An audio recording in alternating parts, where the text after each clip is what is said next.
Dios, pero miren qué obsequio tan chulo me han hecho, que me lo ha regalado mi amiga María de la Rosa y me mola. Y pues nada, quería compartirlo con ustedes. Y no me sale el acento español, pero quería enseñarles esta taza. Neta, o sea, nunca me habían regalado nada de mi propio canal de Beáfrica y estoy muy contenta y gracias a María de la Rosa. Pues nada, Jambo, gente de YouTube, ¿cómo están? Bienvenidos y bienvenidas al canal de Beáfrica. Esta es la tercera parte de 4 de tradición oral en África.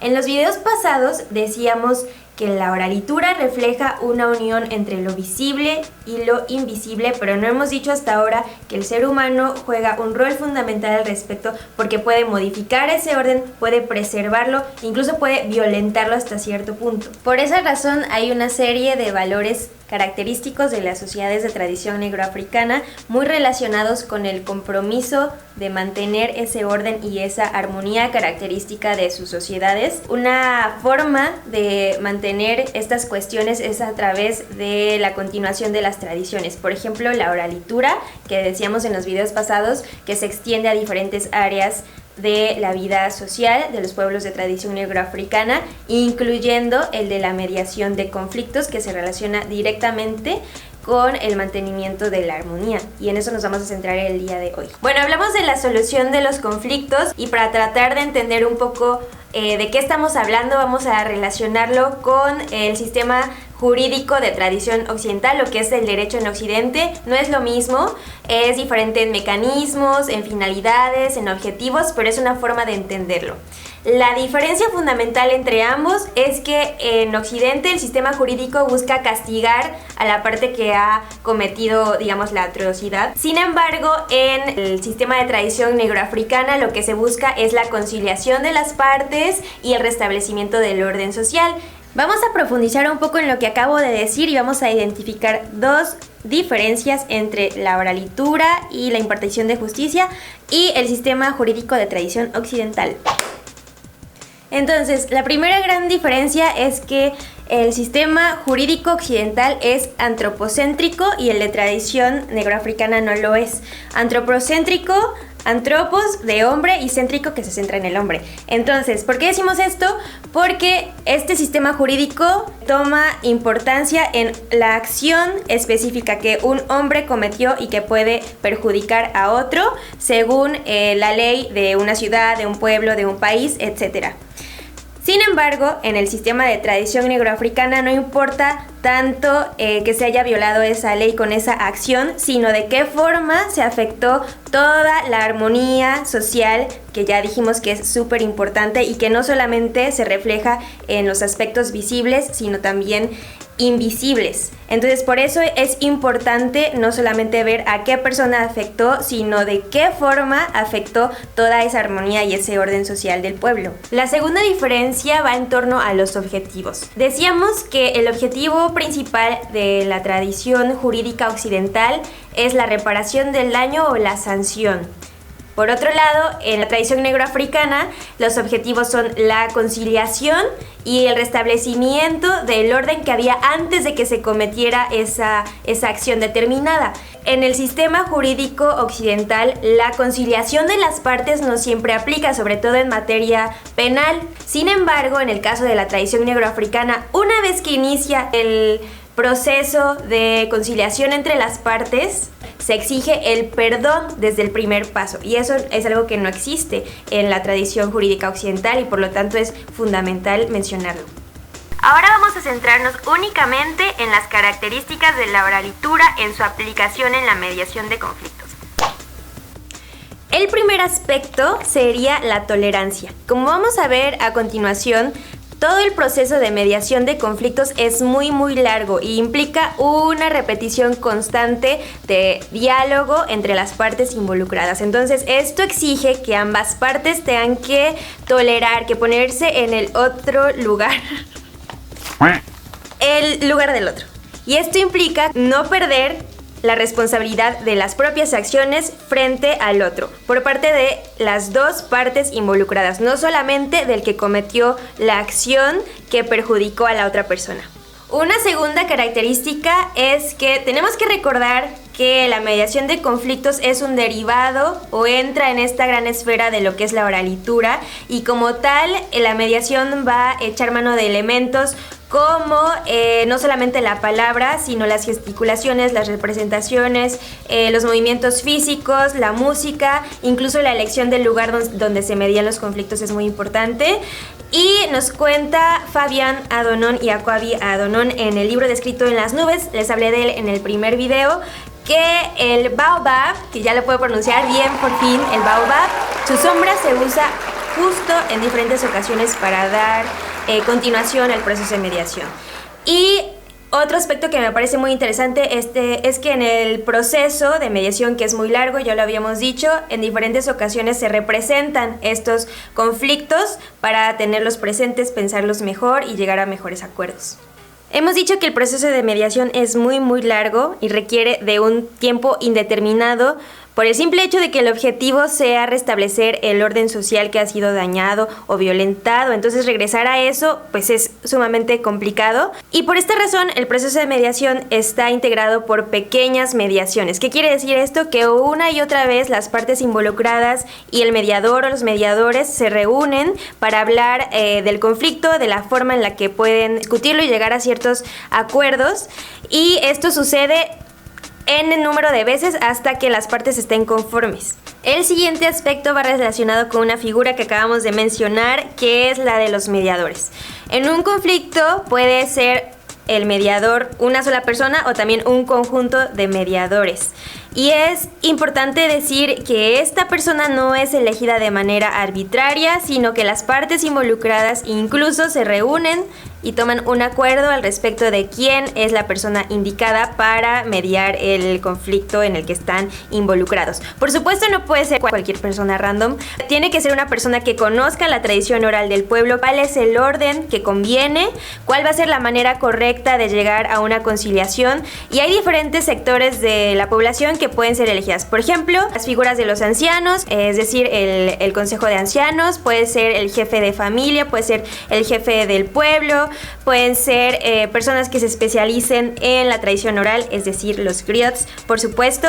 Y ellos, una vez que ya tuvieron lugar diferentes mediaciones y que se considera que ya se han llegado a acuerdos de diferentes índoles al respecto del problema, toma una decisión y dice, ok, la forma de llegar a la conciliación es esta. Pero por supuesto hay detrás de ello un proceso bien largo. Una vez que él o los mediadores han llegado a una decisión, la palabra no se da por terminada, sino que hay todo un proceso de constatación de que la armonía efectivamente haya sido restaurada, y no solamente por parte de aquel que cometió la acción, sino por aquel que la sufrió, porque fíjense qué interesante que se parte de una concepción en la que el orden ha sido dañado o violentado de manera igual por ambas partes. Y ahora sí, vamos con este caso particular de el país del que siempre suelo hablar, que es Burundi. Y usted se preguntará, bueno, ¿y esta tía qué con Burundi? Que Burundi por aquí, Burundi por allá. La verdad es que mi tema de tesis de maestría, es sobre Burundi. Entonces es un proceso en el que desayunas, comes y cenas el mismo tema y así como que te impregna. Entonces todo el tiempo estás así exhalando Burundi. Lo que les voy a contar a continuación, que es una de las expresiones de la oralitura específicas de Burundi, es algo que he trabajado en mi tesis, en mi investigación. Ok, en primer lugar vamos a comenzar diciendo que en Burundi también hay tradición oral, y como en el resto de muchos otros casos de África, esta tradición oral también está acompañada por la música, por la voz, por diferentes instrumentos de percusión, entre ellos unos tambores gigantes que se llaman cariendas y que son el símbolo de los reyes o de los gobernantes de la Burundi antigua. El nombre específico de estos gobernantes son los muamis. Entonces, estos tambores en específico son esenciales para acercarnos a la tradición oral de Burundi. También usaban un piano de pulgar o ikembe, una flauta o imguronge, sonajeros o injaraga, una trompeta o izamba, un tipo de violín o indonongo y otros instrumentos más. Una de las historias de la tradición en Burundi, la tradición oral, fíjense ahí les va, era que el Mwami era una clase de dios y también el lago que estaba en las faldas de lo que actualmente es Burundi era también una clase de deidad. Entonces, la historia decía que el Mwami siempre tenía que vivir en la cima de la colina y que nunca tenía que ver el agua del lago Tanganika que está en la base, porque si lo hacía moriría. ¿Por qué? No sé, porque guerra de egos, porque, como diría mi abuela, dos señoras chismosas no pueden gobernar el mismo barrio, algo así, no sé. Bueno, esa era la historia. Y fíjense que hubo un Mwami que se llamaba Mwesi Gisabo, que reinó entre 1850 y 1908, que fue el primero en ver las aguas del lago Tanganika. Resulta que llegaron los belgas a donde está actualmente Burundi, a toda esa zona de la región de los Grandes Lagos, y pues el Mwami estaba en la cima de la colina donde tenía que estar, pero llegaron estos vatos a hacer su descontrol y pues tenía que ver qué pedo que estaba pasando, ¿no? Entonces tuvo que descender y... ¿A nadie se le ocurrió ponerle un payacate o algo para que su mami no se muriera o no sé? Vio las aguas del lago y ya, vio también a los belgas, a los colonizadores, vio qué pedo y bueno, cuando iba de camino de regreso a las colinas, al vato le da malaria y se muere.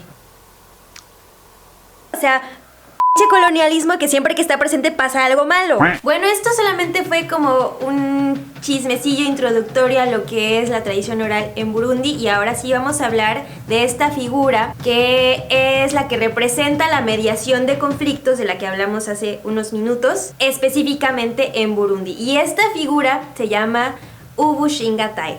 Bushingatai es una palabra del Kirundi, que es el idioma que hablan en Burundi, y que viene de dos palabras. Ushinga, que quiere decir arreglar o establecer, y la segunda es tae, que quiere decir vara de la justicia. Entonces, unidas podría ser arreglar o establecer la justicia a través de la vara de la justicia.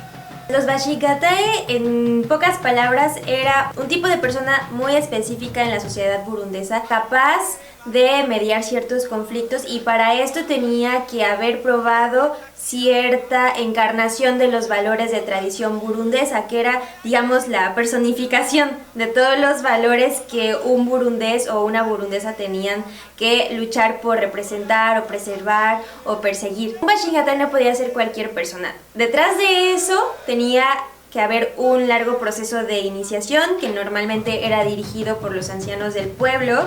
Cuando terminaban este proceso era el momento en el que se les otorgaba la vara que les conté antes, la vara de la justicia, la intae, y una vez que la tenían que portar siempre, era una insignia. También cuando terminaba este proceso dejaban de ser, digamos, hombres normales del pueblo, una persona más del pueblo, y obtenía un rango un poco más elevado, que era resultado de que habían logrado probar que eran capaces de personificar estos valores que les digo. Ahora, si estas personas eran casadas y tenían esposas, estas esposas también dejaban de ser mujeres normales y obtenían un rango social un poco más elevado.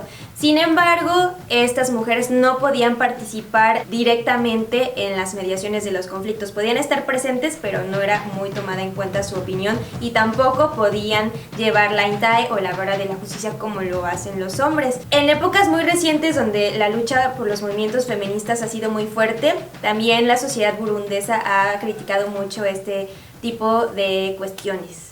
Ahora, les decía que los Bashingatae representaban los valores de tradición burundesa, y la necesidad de que hubiera un polo de referencia al respecto era tan importante que también hay un dicho en la oralitura burundesa que dice que ninguna sociedad puede pretender tener valores si no hay nadie para encarnarlos. Entonces, incluso esto denota la importancia de que siempre hubiera a quien mirar, o que hubiera un ejemplo de que era posible acatar estos valores. Y no solamente eso, sino también preservar y poner en práctica las tradiciones del pueblo. Decíamos que una de las características de los mediadores de conflictos era la conciliación. Y esto, en el caso de Burundi, consistía en que los Bashingatae trataran de arreglar los conflictos de la manera más pacífica posible. Normalmente estaban involucrados, por ejemplo, en cuestiones del día a día, digamos como el robo de ganado o el saqueo de artículos del hogar o conflictos por tierras, ese tipo de cosas, pero por supuesto también estaban a cargo de arreglar cuestiones que tenían que ver con asesinatos o relacionadas con la herencia y ese tipo de cosas un poco más complejas. También decíamos que los mediadores de conflictos tenían injerencia en diversos aspectos culturales, sociales, políticos, morales y demás, y el Bashingatai en el caso de Burundi no era la excepción. Entonces podían ser una clase de diplomáticos que hicieran negocios con otros pueblos alrededor de las colinas de lo que actualmente es Burundi. Bueno, ahora les voy a platicar 4 cosas que me llamaron mucho la atención y que ocurrían al interior o a lo largo más bien de todo el proceso de mediación y que eran herramientas para asegurarse que todo el proceso iba a ir de la manera correcta. La primera era que los Bashingatai hacían jurar a las partes que iban a decir la verdad. Y decían algo así: déjenme sufrir el destino de un hombre culpable de incesto en caso de que no diga la verdad. Entonces, el juramento, como ya hemos visto en una sociedad de tradición oral, es una herramienta muy importante y si no cumples con él puede haber un castigo muy importante.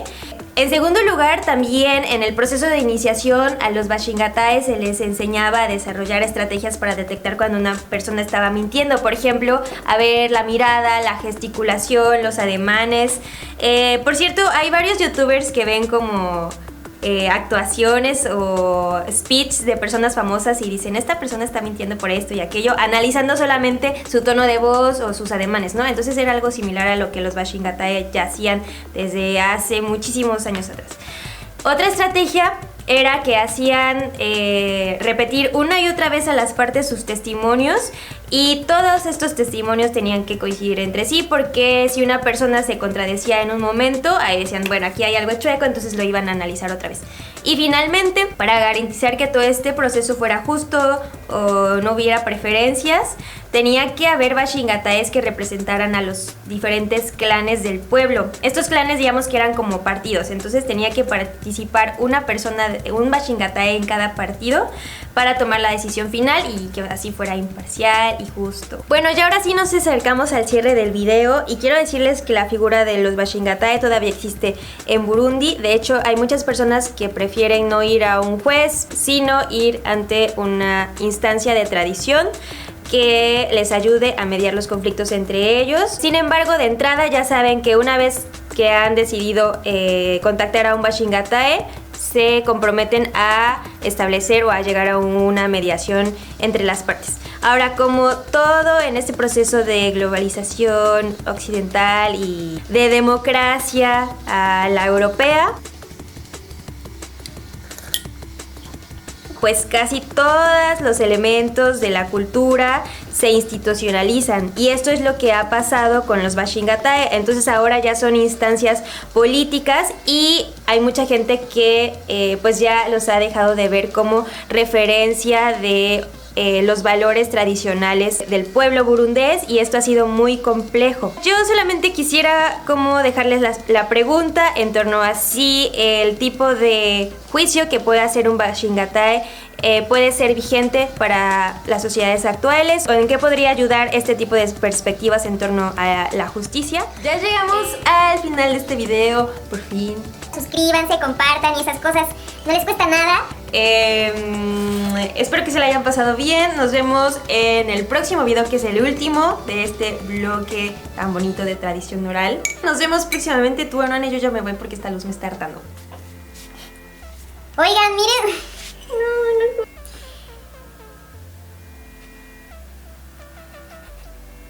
Otra vez. Y ustedes se preguntarán, Horrible. ¿qué? La luz.